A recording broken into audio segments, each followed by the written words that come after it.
iniciando mais um episódio do Amadcast e hoje, como segunda host, a Débora Gonçalves. Olá. Que é a nossa vice-presidente do Conselho Amade Mulher, e como convidada, a Rosana Xavier, da PJ Contabilidade. Hoje a gente vai tentar descobrir aqui tudo a respeito de como fazer, montar um escritório, a gestão financeira, o que deve fazer, o que não deve fazer, porque, pelo menos para mim, essa parte ainda é uma parte que eu tenho muita dificuldade, eu sempre preciso mesmo de um auxílio de um profissional da área, especialista, para assessorar. Porque eu não sei se é uma falha que eu não aprendi desde lá, né, atrás, porque a gente não tem isso na graduação, nem noções de contabilidade. Então acaba que coisas banais, bobas do dia a dia mesmo, a gente só aprende mesmo depois que monta o escritório. Bem-vinda, Rosana. Muito obrigada pelo convite, é sempre um prazer, né, fazer parte das iniciativas aí promovidas pela Amade. E eu estou aqui exatamente para esclarecer essas dúvidas, para a gente conversar um pouquinho, não só a respeito da contabilidade em si, mas dúvidas relacionadas à área financeira, gestão, enfim, estou à disposição. Vamos lá. Então, vamos começar assim. Qual a dica, a principal dica que você daria assim? Vou abrir meu escritório, acabei de sair da graduação. O que eu tenho que atentar? Eu abro logo o CNPJ, constituo uma sociedade individual ou me associo a alguém. O que esse advogado deve se preocupar no início? Perfeito, gente. A primeira preocupação que esse advogado tem que ter, né, assim, a primeira coisa ele tem que ter a carteirinha da OAB, né? Bom, e a segunda dica é definir exatamente um público-alvo, né? Para quem que esse advogado gostaria de prestar serviço? Para quem que ele gostaria de trabalhar? E aí, não necessariamente ele já precisa começar a advogar abrindo o CNPJ dele. A abertura do CNPJ é uma etapa muito importante, mas não necessariamente, né, ela deve ser realizada como um primeiro passo para a advocacia. Por quê? Muitas das vezes o advogado ele não tem recursos ainda, ele não tem nem clientes, né, que justifique a abertura de um CNPJ. Quando ele abre um CNPJ, obviamente ele já deve estar preparado ali para a emissão de uma nota fiscal, ou ele já tem alguma demanda prevista ou algum processo previsto. Aí sim faz sentido, né, ele fazer contas antes de tomar essa decisão. Por que eu estou falando em fazer contas? Porque dependendo da situação do advogado, não necessariamente abrir um CNPJ é a tarefa mais estratégica a ser feita.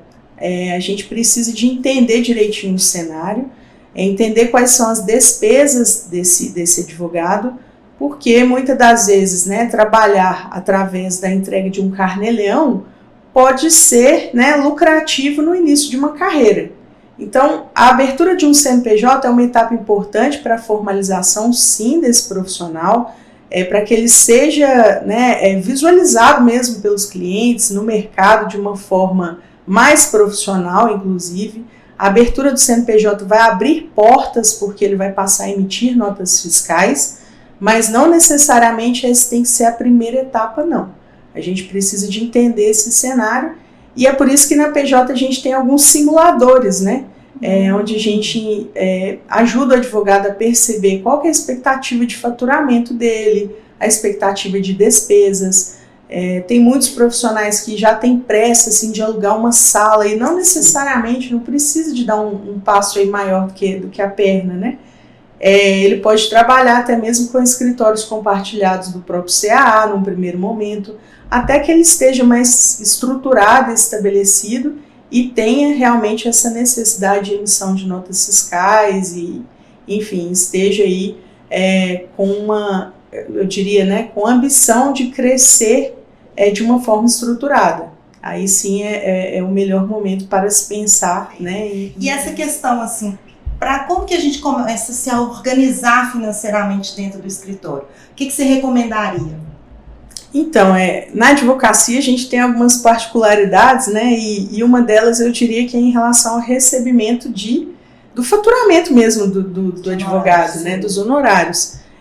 O fato da gente, na advocacia, depender, né, de um juiz para uma decisão e às vezes um processo estar na justiça por muito tempo, às vezes por anos, isso dificulta muito a gestão de um escritório de advocacia, né? Esse é um conceito que a gente chama de liquidez. Não adianta eu ter um volume muito grande de processos a receber na justiça, né, sendo que eu tenho que pagar o meu aluguel hoje. Então, como que eu vou fazer, né, para poder bancar as minhas despesas com uma promessa de recebimento futura? Isso exige muita disciplina, organização, né, e organização na parte de gestão mesmo financeira. Ter um controle de contas a pagar, contas a receber bem estruturado, né, tentar aí, né, prever esses recebimentos pode fazer com que o advogado tenha uma lucratividade maior, inclusive com o auxílio de uma contabilidade. O fato, né, da contabilidade ela ser uma ciência social aplicada, tudo depende, né? Depende se ele vai levantar um alvará hoje, se ele vai levantar um valor de 10 vezes ou de 5 vezes, como que ele vai se organizar em relação aos compromissos financeiros que ele tem para arcar, né? Depende se a empresa foi aberta, o CNPJ foi aberto em uma cidade ou outra, existe diferença, né, de carga tributária em relação a isso. Então, assim, são várias possibilidades de economia tributária. Contar com um contador especializado no assunto pode fazer com que você economize um dinheiro muito grande, né? Ainda mais quando se tratam aí de valores mais altos, né, honorários mais elevados ou precatórios, enfim, tudo isso dói eu diria que a parte do corpo mais dói, que é o bolso, né? Sim. Então, a gente precisa se estruturar mesmo para que a gente faça com que, né, o advogado, dentro da lei, interpretando a lei corretamente, se estruture e não tenha, às vezes, né, pressa para receber esse valor de uma vezada só, porque isso vai fazer diferença na tributação dele lá na frente. Uma boa dica. Excelente. E como você mesmo disse, né, tem muitos advogados que estão aí de forma autônoma advogando. Sim. E às vezes ele não tem um cliente fixo, ou uma empresa que pague ele mensalmente X valor. Então a gente sabe que a renda desse advogado ela pode variar muito. E tem mês que ele vai ter dinheiro, tem mês que ele não vai ter. O que você sugere para que ele tenha essa reserva de emergência? Para que ele evite, às vezes, né, não ter condição de arcar com as despesas do escritório? Eu diria que é importante que ele tenha um planejamento, né? Que ele se planeje, ele tenha um planejamento não só estratégico, né? Pensando aí na captação de clientes, na estruturação do negócio em si, mas também que ele tenha um planejamento financeiro. Ou seja, né, eu preciso de criar alguns cenários, um cenário otimista, um cenário pessimista, porque, né, assim, eu dependo de prazos. A grande maioria dos advogados não tem esses honorários de forma recorrente. Mas ele tem contas a pagar de forma recorrente. Sim, verdade. Então é um desafio muito grande. A gente precisa de organizar isso, de planilhar, de colocar que seja no papel, no lápis, todas as contas a serem, né, pagas para a manutenção do escritório. E aí sim ele tentar, né, estabelecer formas de captar outros clientes para poder, né, arcar com essas despesas e permanecer crescendo o escritório de uma forma estruturada, não dependendo, né, de um prazo de um juiz ou, né, não dependendo com a corda no pescoço, assim, de nossa, se eu não receber amanhã, não tem como pagar. Exatamente. Mas assim, você recomendaria, sei lá, ter uma reserva de emergência para o escritório por 1 ano, para as despesas fixas? Teria alguma regra recomendável, 6 meses ou não? Isso é de cada profissional. É difícil da gente falar um prazo, porque vai depender do que você tem de despesa, né?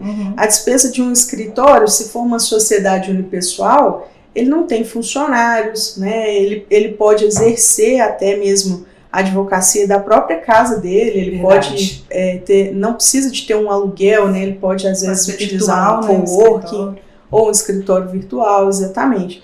Então depende da previsão dele de receber esses valores, né? Eu diria que é importante que ele se organize para ter essa reserva, né? E aí o valor vai depender exatamente do quanto que essa pessoa gasta também, né? Se ela tem contas a pagar mensalmente ou não, se ela consegue trabalhar ali de uma forma mais simples ou se ela tem um escritório, né, com uma estrutura cara, com uma folha de pagamento muito cara, sistemas caros, né? Isso aí depende de escritório para escritório. Sim. E uma dúvida que é muito recorrente também entre os advogados é ter o prolabore ou não, vão tirar tudo ao final, quando realmente tiver o lucro, faz a participação no lucro, tem que ter essa retirada mensal, pode ser só ao final, tem alguma fórmula aí que pode nos auxiliar ou é caso a caso mesmo, Rosana? Então, até um pouquinho antes de eu falar de prolabore, uma coisa que é importante, até pegando gancho, né, no que a gente estava falando agora, é da separação de contas bancárias. Ah, verdade. Perfeito. A gente não pode esquecer disso. Tem né? muito advogado que mistura. Mistura as contas, mistura pessoa física com pessoa jurídica, recebe dinheiro do cliente, passa dinheiro na conta. Paga a conta, né, pessoal? Paga a conta do cliente, paga a conta pessoal. Isso, do cliente. Nossa senhora, isso chama a atenção do fisco. Então a gente tem que tomar muito cuidado né, em relação a esse princípio né, que é importante na contabilidade, que é o princípio da entidade. A separação dessas contas bancárias é algo primordial. E aí, diante dessa separação, né, nós temos dois conceitos que muitas das vezes são confundidos na advocacia, que é o prolabore e o lucro. Né? Você chegou a me perguntar, né, sobre tem algum segredo? Não tem? Olha, eu diria o seguinte, a distribuição de lucros na advocacia, eu vou até deixar uma pergunta no ar, né, assim, quando a gente fala em distribuição de lucros, nós temos ali todas as receitas, o faturamento do escritório, menos aquelas despesas do meu escritório, que pensando na advocacia, nós estamos falando aí de uma atividade intelectual, então nós não temos um estoque, nós não temos... né, que comprar matéria-prima, as nossas despesas são pequenas, né? E aí a receita menos a despesa eu tenho exatamente a minha distribuição de lucro. O prolabore, ele entra também como uma despesa do escritório, mas o fato é, o prolabore ele tem uma incidência de imposto, o lucro não, né? O lucro, quando a gente chega nessa equação final, o lucro ele é isento de tributação, eu já paguei o imposto lá atrás. Então, tem muito advogado que questiona, né? E o prolabore, qual que é o valor que eu vou colocar como prolabore no meu escritório? Bom, gente, o prolabore ele tem incidência de impostos. Sim. E a incidência em cima do prolabore, né, a gente tem ali o INSS e dependendo do valor, conforme uma tabela progressiva, nós também temos o imposto de renda. Então, será que é lucrativo a gente ter um prolabore muito alto? Verdade. Eu acho que existem algumas estratégias aí que a gente pode estabelecer dentro da lei, né? Fazer um recolhimento do INSS, sim, mas com um prolabore talvez um pouco mais reduzido, eu diria, né? Existem outras formas de investimento, né? Uma previdência privada que também vai proteger o advogado caso aconteça alguma coisa, algum acidente. Existem outras formas de se investir esse dinheiro, né? Mas ter um prolabore ou não, isso não é opcional. Na verdade, a partir do momento que eu tenho um CNPJ constituído e eu tenho um sócio atuando nesse CNPJ, na teoria, eu tenho estabelecido um contribuinte individual obrigatório, que são as pessoas que estão ali no quadro societário da sociedade, né? Existem algumas consultas específicas sobre isso também, né? Até mesmo junto à própria Receita Federal, que deixa muito claro isso, que a existência de um prolabore não é opcional, ela é obrigatória, mas o prolabore ele não necessariamente precisa de ser um valor muito alto, já que há incidência de impostos. Então fica a reflexão, né? Não é necessário então recolher assim, né? Na sua visão, óbvio. Talvez poderia ser um valor um pouco menor e não atingir o teto, porque muitos, vou pegar logo o teto para eu ficar seguro. Sim, sim. O primeiro pensamento é esse, eu vou recolher em cima do teto para eu ficar seguro. E aí há outras alternativas que poderia ser esse dinheiro, né, ser investido em outro recurso ou previdência privada, a pessoa continua sendo segurada e não precisaria ali estar recolhendo no teto e pagando tantos impostos. Isso, exatamente, porque dependendo do valor que você estabelece como prolabore, você tem incidência do imposto de renda, né? E é um valor relativamente alto. Então, é possível, né, a gente formalizar esse dinheiro de uma outra forma, através de uma distribuição de lucros, né, ou outras estratégias também que a gente pode adotar em relação a isso.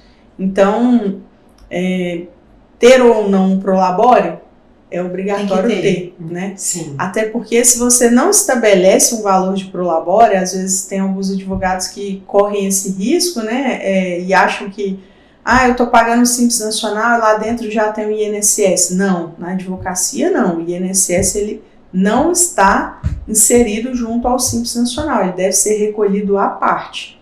E às vezes o advogado fala, eu não vou recolher o INSS, eu não quero, eu não acredito mais no INSS, eu não acho que vale a pena, vai quebrar lá na frente. Isso não é opcional, né? E se você não tem um prolabore estabelecido na sua escrituração contábil, mas tendo um CNPJ, né, o contador ele tem que mandar essa informação para o fisco. Se ele mandar a informação zerada, pode ser que a Receita Federal interprete que o seu lucro é o seu prolabore. Gente, fiquem ligados, então, nossos episódios vão todas as quartas ao meio-dia no YouTube e no Spotify. Não deixe de nos seguir nas redes sociais. Até mais. Até mais. Obrigada, até mais.